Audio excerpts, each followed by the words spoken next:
ಉತ್ತಮ ಲೀಲಾಮೃತ. ಲೇಖಕರು ಶ್ರೀಮತಿ ನಾಗಮಣಿ ಲಕ್ಷ್ಮಣ್.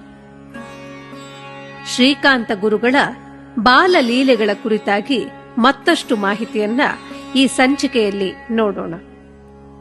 2004 ಏಪ್ರಿಲ್ ತಿಂಗಳಿನಲ್ಲಿ ನಾನು ಮತ್ತು SSY ಟೀಚರ್ ಕುಮಾರಸ್ವಾಮಿ ಮತ್ತು ಮೈಸೂರಿನ ಕಿಟ್ಟಿಜಿ ಸೇರಿ ಆಶ್ರಮದಲ್ಲಿ 10 ದಿನದ ಮಕ್ಕಳ ಶಿಬಿರವನ್ನು ನಡೆಸಿದ್ದೆವು. 14 ವರ್ಷದ ಒಳಗಿನ ಮಕ್ಕಳೆಲ್ಲ ಚೆನ್ನಾಗಿ ಭಾಗವಹಿಸಿದ್ದರು. ಕಿಟ್ಟಿಜಿಯವರು ಮಕ್ಕಳಿಗೆ ಚಿಲ್ಡ್ರನ್ SSY ನಡೆಸುತ್ತಿದ್ದರು. ರೂಪಶ್ರೀ ಕೌಶಲ್ಯ ಕೆಲಸವನ್ನು ಕಲಿಸಿದ್ದರು. ಬೆಲಗೂರಿನ ಜಯಶ್ರೀ ಅವರು ವೇದ ಗಣಿತವನ್ನು ಹೇಳಿಕೊಟ್ಟಿದ್ದರು. ಮಕ್ಕಳೆಲ್ಲ ಸುಂದರವಾದ ಪರಿಸರ, ಗುರುಗಳ ದರ್ಶನ ಎಲ್ಲದರಿಂದ ಪುನೀತರಾಗಿ ತೊಳೆದ ಮುತ್ತುಗಳಂತೆ ಆಗಿದ್ದರು. ಪ್ರಕೃತಿಯ ಜೊತೆ ಇದ್ದಾಗ ಅಲ್ಲಿನ ಆಗುಹೋಗುಗಳ ಬಗ್ಗೆಯೂ ಸಹ ಮಕ್ಕಳು ಕಲಿತಿದ್ದರು. ಒಮ್ಮೆ ಮಳೆ ಭೋರ್ಗರೆದು ಸುರಿದಾಗ ಮಕ್ಕಳೆಲ್ಲ ಮಲಗಿರುವ ಜಾಗದಲ್ಲಿ ಸಾವಿರಾರು ಸಣ್ಣ ಚೇಳುಗಳು ಹರಿದಾಡಿದರೂ ಸಹ ಮಕ್ಕಳು ಗಾಬರಿಗೊಳ್ಳಲಿಲ್ಲ. ಯಾರಿಗೂ ತೊಂದರೆಯಾಗಲಿಲ್ಲ. ಆ ಮಕ್ಕಳು ಇಂದಿಗೂ ಸಹ ಎಲ್ಲಾ ಕಾರ್ಯಕ್ರಮಗಳಲ್ಲೂ ಸಕ್ರಿಯವಾಗಿ ಭಾಗವಹಿಸುತ್ತಾರೆ. ಆಧ್ಯಾತ್ಮ ಬೀಜಗಳನ್ನು ಗುರು ಬಿತ್ತಿದ್ದಾಗಿತ್ತು. ದಿನಾಂಕ 12/4/2004 ಸಫಾರಿಯವರು, ಜಯಣ್ಣನವರು, ಇನ್ನೂ ಕೆಲವರು ಶ್ರೀಕಾಂತ ಗುರುಗಳನ್ನು ಮರಳವಾಡಿಗೆ ಕರೆದೊಯ್ದರಂತೆ. ಅಲ್ಲಿ ಬ್ರಹ್ಮೋತ್ಸವ ಕಾರ್ಯಕ್ರಮ ನಡೆಯುತ್ತಿತ್ತಂತೆ. ಆದರೆ ಸಾಂಸ್ಕೃತಿಕ ಕಾರ್ಯಕ್ರಮಗಳನ್ನು ಮರಳವಾಡಿಯ ಊರಿನ ಒಳಗಡೆ ನಡೆಸಿದ್ದರಂತೆ. ರಾತ್ರಿ ಕಾರ್ಯಕ್ರಮ ಮುಗಿಸಿ ವಾಪಸ್ಸು ಮರಳವಾಡಿಗೆ ಬರುವಾಗ ನಡೆದುಕೊಂಡೇ ಹೋಗೋಣ ಎಂದು ಹೊಸದುರ್ಗದ ವಾಸಿಯಾದ ಕೃಷ್ಣಮೂರ್ತಿ ಶ್ರೀಕಾಂತರನ್ನು ಎತ್ತಿಕೊಂಡು ಹೊರಟರಂತೆ. ಸ್ವಲ್ಪ ದೂರ ನಡೆದಾಗ ಅಲ್ಲಿ ಒಂದು ಜಾಗದಲ್ಲಿ ಶ್ರೀಕಾಂತ್ ಗುರುಗಳು ಅಲ್ಲಿಗೆ ಹೋಗೋಣ ನಡೆಯಿರಿ ಅಂತ ಹೇಳಿದರಂತೆ. ಆಗ ಎಲ್ಲರೂ ಆ ಜಾಗ ಸರಿಯಿಲ್ಲ, ದನದ ಕೊಟ್ಟಿಗೆಯಂತೆ ಇದೆ ಎಂದು ಹೇಳಿದ್ದರಂತೆ. ಹಾಗೆ ಅಂದರೂ ಸಹ ಶ್ರೀಕಾಂತರು ಹಠ ಮಾಡಿ ಅಲ್ಲಿಗೆ ಕರೆದುಕೊಂಡು ಹೋದಾಗ ಅಲ್ಲಿ ದೇವಿಯ ದೇವಸ್ಥಾನ ಇತ್ತಂತೆ. ಪೂಜೆಯನ್ನು ಮುಗಿಸಿ ಪೊಂಗಲ್ ಮಾಡಿ 6 ಜನರಿಗೆ ಪ್ರಸಾದ ಕಾಯುತ್ತಿತ್ತಂತೆ. ಇವರು ಹೋಗಿದ್ದು 6 ಜನ ಮಾತ್ರ. ಆಗ ಎಲ್ಲರಿಗೂ ಆಶ್ಚರ್ಯವಾಗಿದೆ. ಗುರು ಏನಾದ್ರೂ ಹೇಳಿದ್ರೆ ಅದರಲ್ಲಿ ಒಂದು ಉದ್ದೇಶ ಇದ್ದೇ ಇರುತ್ತೆ ಅಂತ ನಾವು ಅರ್ಥ ಮಾಡಿಕೊಳ್ಳಬೇಕು. ದಿನಾಂಕ 2/6/2004 ನಮ್ಮ ಮೊದಲನೇ ಮೊಮ್ಮಗಳು ನೀಲಾಳ ಜನನವಾಯಿತು. ಅವಳ ಜನನದ ಸಮಯದಲ್ಲಿ ನಾನು ಧ್ಯಾನಕ್ಕೆ ಕೂತರೆ ನನ್ನ ಜೊತೆಯಲ್ಲಿ 7 ಹೆಡೆ ಸರ್ಪ ಪಕ್ಕದಲ್ಲಿ ಇರುವಂತೆ ಭಾಸವಾಗುತ್ತಿತ್ತು. ಹೆರಿಗೆಯ ನಂತರ ಮತ್ತೆ ನನಗೆ ಅದು ಕಾಣಿಸಲಿಲ್ಲ. ಆದರೆ ಅದು ರಾಮಗಿರಿಯಲ್ಲಿರುವ ನಾಗರ ಎಂದು ನಂತರ ಪ್ರಸಾದ್ ಗುರೂಜಿಯವರಿಂದ ತಿಳಿಯಿತು. ಈಗಲೂ ಕರಿಬಸವೇಶ್ವರ ಲಿಂಗಕ್ಕೆ ರುದ್ರಾಭಿಷೇಕ ನಡೆಸುತ್ತೇವೆ. ನಾಗನಿಗೆ ಪೂಜೆ ಸಲ್ಲಿಸುತ್ತೇವೆ. ನೀಲ 15 ದಿನದ ಮಗುವಾಗಿದ್ದಾಗಲೇ ಅಪ್ಪ ಅಪ್ಪ ಎಂದು ಹೇಳುತ್ತಾ ಮೇಲೆ ನೋಡುತ್ತಾ ಇದ್ದಳು.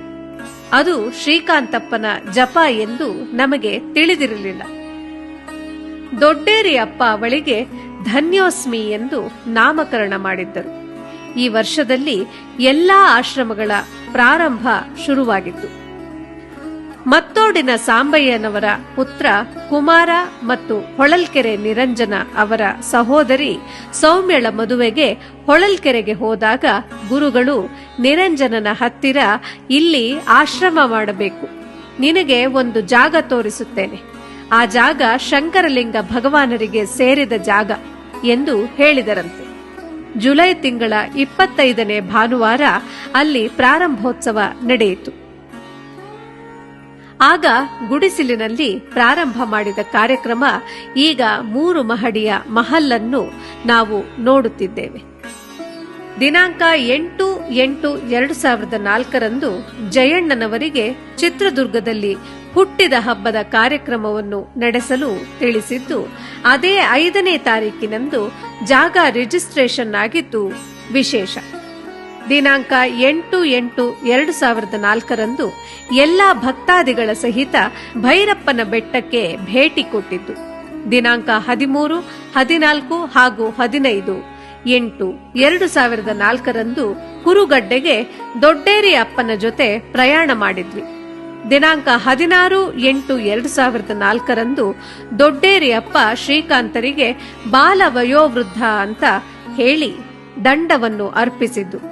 ದಿನಾಂಕ 22/8/2004 ಚಿತ್ರದುರ್ಗ ಆಶ್ರಮ ಪ್ರಾರಂಭವಾಗಿದ್ದು. ದಿನಾಂಕ 3/9/2004 ಬೆಂಗಳೂರಿನ ಕೆಂಗೇರಿಯಲ್ಲಿ ಆಶ್ರಮ ಪ್ರಾರಂಭಿಸಿದ್ದು. ಹೀಗೆ ನಡೆದಿರುವ ಸಾಲು ಸಾಲು ಘಟನೆಗಳು ಬಾಲ್ಯಾವಸ್ಥೆಯಲ್ಲಿ ಅಪ್ಪ ಅವರು ನಮಗೆ ತೋರಿಸಿರುವ ಪವಾಡ ಸದೃಶ ಘಟನೆಗಳು. ಹೀಗೆ 12 ವರ್ಷದ ಬಾಲಕನಿಂದ ಅಸಾಧ್ಯವಾದ ಘಟನೆಗಳೆಲ್ಲ ಜರುಗಿರುವುದು ಜನಸಾಮಾನ್ಯರ ಎಣಿಕೆಗೆ ದೊರೆಯುವುದಿಲ್ಲ. ಗುರುವಿನ ಜೊತೆ ಮುಗ್ಧ ಮಗುವಾಗಿ ಹೆಜ್ಜೆ ಇಟ್ಟಾಗ ಮಾತ್ರ ಗುರುಗಳ ಬೃಹತ್ ಸಂಕಲ್ಪಗಳ ಅರಿವು ಹಾಗೂ ಬೃಹತ್ ಕಾರ್ಯಕ್ರಮಗಳಲ್ಲಿ ಭಾಗಿಯಾಗುವ ಅವಕಾಶ ತಾನೇ ತಾನಾಗಿ ಒದಗಿ ಬರುತ್ತದೆ. ಇದೇ ವರ್ಷ ಶ್ರೀಕಾಂತರಿಗೆ ಪರಿಚಯವಾಗಿದ್ದ ಪೂರ್ವಾಶ್ರಮದ ಭೀಮಣ್ಣ ಎಂಬ ಹೆಸರಿನ ಶ್ರೀ ಬ್ರಹ್ಮಾನಂದ ತೀರ್ಥ ಭಿಕ್ಷುರವರು ಮೊದಲ ಚಾತುರ್ಮಾಸ್ಯವನ್ನು ಹೊಸದುರ್ಗದ ಸದ್ಗುರು ಆಶ್ರಮದಲ್ಲಿ ಕೈಗೊಂಡಿದ್ದರು. ಈ ಸಂದರ್ಭದಲ್ಲಿ ಬ್ರಹ್ಮಾನಂದ ಗುರುಗಳು ಹೊಸದುರ್ಗದ ಆಸಕ್ತ ಭಕ್ತರಿಗೆ ಆಶ್ರಮದಲ್ಲಿ ಶ್ರೀ ವಿಷ್ಣು ಸಹಸ್ರನಾಮ ಪಾರಾಯಣವನ್ನು ಮಾಡುವುದನ್ನು ಕಲಿಸಿಕೊಟ್ಟರು. ಜೊತೆಗೆ ಯಾವುದೇ ವಿಶೇಷ ಕಾರ್ಯಕ್ರಮಗಳು ನಡೆಯುವಾಗ ಮೊದಲು ಶ್ರೀ ವಿಷ್ಣು ಸಹಸ್ರನಾಮ ಪಾರಾಯಣವನ್ನು ಮಾಡಿ ನಂತರ ಕಾರ್ಯಕ್ರಮವನ್ನು ಮಾಡಲು ತಿಳಿಸಿದರು. ಸದ್ಗುರು ಆಶ್ರಮ ಬೆಂಗಳೂರು ದಿನಾಂಕ 24/10/2004 ಅಲ್ಲಿ ಗುರುಗಳು ನಡೆಸಿದ ಸತ್ಸಂಗದಲ್ಲಿ ಶ್ರೀಕಾಂತರ ಆಶೀರ್ವಚನ ಹೀಗಿತ್ತು: ಶಂಕರಲಿಂಗರು ನುಡಿಸಿದಂತೆ ನಾನು ನುಡಿಯುತ್ತೇನೆ, ನೀವು ಅದರಂತೆ ಪಾಲಿಸುವಂತೆ ಅಪ್ಪ ಮಾಡುತ್ತಾನೆ. ಶಂಕರಲಿಂಗರು ನಿಮಗೆ ಸಾಧನೆ ಮಾಡುವ ಹಾಗೆ ಮಾಡುತ್ತಾರೆ. ಈ ದಿನ ಸದ್ಗುರು ಸೇವಾಶ್ರಮ ಕೆಂಗೇರಿ ಬೆಂಗಳೂರು ದಕ್ಷಿಣ ಇಲ್ಲಿ ದತ್ತಾತ್ರೇಯ, ಆಂಜನೇಯ ಹಾಗೂ ಗಣೇಶ ದೇವಸ್ಥಾನ ಪ್ರಾರಂಭವಾಗಿದೆ. ಶಾಂತಲಮ್ಮ ಗಾಳಿಸ್ವಾಮಿ ದಂಪತಿಗಳು ಈ ಜಾಗವನ್ನು ದಾನ ಮಾಡಿದರು. ಅನೇಕ ಗಣ್ಯರು ಸದ್ಗುರುಗಳು ಸಮಾರಂಭದಲ್ಲಿ ಪಾಲ್ಗೊಂಡಿದ್ದರು. ಆಗ ಅಪ್ಪ ನುಡಿದ ನುಡಿಗಳು ಏನೆಂದರೆ, ನಮ್ಮ ಗುರು ಅಪ್ಪ, ಅವರ ಗುರು ದತ್ತಾತ್ರೇಯನ ದೇವಸ್ಥಾನ ಒಂದೇ ಸಾಕು ಅಂದೆ, ಆದರೆ ಗಣಪತಿ ಆಂಜನೇಯ ದೇವಸ್ಥಾನನೂ ಮಾಡ್ತೀನಿ ಅಂದರು. ಜೈಪುರಕ್ಕೆ ಹೋದ ಭಕ್ತರೊಬ್ಬರು ಅಲ್ಲಿ ವಿಗ್ರಹ ನೋಡಿ ಅಪ್ಪನ ವಿಗ್ರಹ ಮಾಡ್ತೀವಿ ಅಂದಾಗ, ಮಾಡಪ್ಪ, ವಿಗ್ರಹದ ಜೊತೆಗೆ ಸಾಕ್ಷಾತ್ ಶಂಕರಲಿಂಗನೇ ಇರುತ್ತಾರೆ, ವಿಗ್ರಹ ಅಂತ ಭಾವಿಸಬಾರದು, ಅಪ್ಪನೇ ಇರುತ್ತಾರೆ. ಈ ಪ್ರವಚನ ಮಾಡುತ್ತಿರುವುದು ನಾನಲ್ಲ, ಇವು ಅಪ್ಪನ ದಿವ್ಯ ಸಾನ್ನಿಧ್ಯದಿಂದ ಬಂದ ಮಾತು. ಅದನ್ನು ನಿಮ್ಮ ಮುಂದೆ ಇಡ್ತಾ ಇದ್ದೀನಿ ಅಷ್ಟೇ. ಮೂಲ ಗುರು ದತ್ತ ದೇವಸ್ಥಾನ ಕಟ್ಟುವುದು ಸುಲಭ ಅಲ್ಲ. ಮನಸ್ತಾಪ, ಜಗಳ ಎಲ್ಲ ಇದ್ರೂ ಸಹ ಮ್ಯಾಜಿಕ್ ಮಾಡಿ ದೇವಸ್ಥಾನ ಮಾಡುತ್ತಾನೆ. 15 ದಿನದ ಕೆಳಗೆ ಏನೂ ಕೆಲಸ ಆಗಿರಲಿಲ್ಲ. ದತ್ತನೇ ಬಂದು ಕೆಲಸ ಮಾಡಿಸಿಕೊಂಡಿದ್ದಾನೆ. ದತ್ತ ಸರ್ವವ್ಯಾಪಿ. ಮೂಲ ಗುರು ಅತ್ಯದ್ಭುತ ಪವಾಡ ಮಾಡುತ್ತಾನೆ. ಅವನೇ ಎಲ್ಲಾ ಮಾಡುತ್ತಾನೆ. ದತ್ತ ಮಾಡಿಸಿದ್ದಾನೆ, ಮುಂದೆಯೂ ನಡೆಸುತ್ತಾನೆ. ಜೈ ಗುರುದೇವ ದತ್ತ. ದತ್ತ ದತ್ತ. ದಿನಾಂಕ 25/10/2004 ಪುಣೆಯಲ್ಲಿರುವ ಕಪೋಲಿ ಆಶ್ರಮಕ್ಕೆ 35 ಜನ ಹೋಗಿ ಅಲ್ಲಿ ಹೋಮ ಮಾಡಿದ್ದು ಮತ್ತೊಂದು ವಿಶೇಷ ಘಟನೆ. ದಿನಾಂಕ 26/12/2004 ಹೊಸದುರ್ಗದ ದತ್ತ ಜಯಂತಿ ಕಾರ್ಯಕ್ರಮ. ಶ್ರೀಕಾಂತರು ಬೆಳಗ್ಗಿನಿಂದ ಓಡಾಡಿ ಅಲ್ಲಿ ಕಟ್ಟಿಸಿದ್ದ ಕುಮಾರಸ್ವಾಮಿಯ ಒಂದು ಗುಡಿಸಿಲಿನಲ್ಲಿ ಆರಾಮವಾಗಿ ಮಲಗಿಬಿಟ್ಟಿದ್ದರು. ನಂತರ 11:30ಕ್ಕೆ ಪೂರ್ಣಾಹುತಿ ಸಮಯಕ್ಕೆ ಎದ್ದ ತಕ್ಷಣ 25 ಲಕ್ಷ ಜನ ಸುನಾಮಿಯಲ್ಲಿ ಸತ್ತಿದ್ದಾರೆ ಎಂದು ಹೇಳಿದರು. ಅದನ್ನು ಕೇಳಿ ನಮಗೆಲ್ಲ ಆಶ್ಚರ್ಯವಾಯಿತು. ನಂತರ ಟಿವಿ ವಾರ್ತೆಗಳಲ್ಲಿ ಪ್ರಸಾರವಾಗಿದ್ದು ನಿಜ. ಆದರೆ ಅದಕ್ಕೆ ಮುಂಚೆಯೇ ಗುರುಗಳಿಗೆ ತಿಳಿದದ್ದು ಹೇಗೆ ಎಂಬುದೇ ಆಶ್ಚರ್ಯ. ಮಕ್ಕಳೇ, ಈ ದಿನ ತುಂಬಾ ತಡವಾಗಿದೆ. ಕೂಷ್ಮಾಂಡೆಗೆ ಜೈ ಎಂದು ಹೇಳಿ ಸದ್ಗುರುವಿನ ಚರಣಾರವಿಂದಗಳಿಗೆ ಈ ಪಾದಪುಷ್ಪವನ್ನು ಅರ್ಪಿಸಿ ಈಗ ನಿದ್ದೆ ಮಾಡಿ. ನಾಳೆ ಬೇಗ ಎದ್ದು ಬೊಂಬೆ ಜೋಡಿಸಿ ಸರಸ್ವತಿ ಪೂಜೆ ಮಾಡೋಣ. ನಂತರ ಬೇಗ ಶ್ರೀಕಾಂತರ ಕಥೆಯನ್ನು ಪ್ರಾರಂಭ ಮಾಡೋಣ. ಸರ್ವಂ ಶ್ರೀ ಸದ್ಗುರು ಶ್ರೀಕಾಂತಾರ್ಪಣಮಸ್ತು.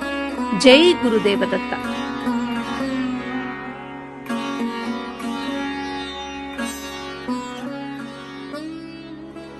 ಶ್ರೀಕಾಂತ ಯೋಗೇಂದ್ರಮಹಂ ನಮಾಮಿ.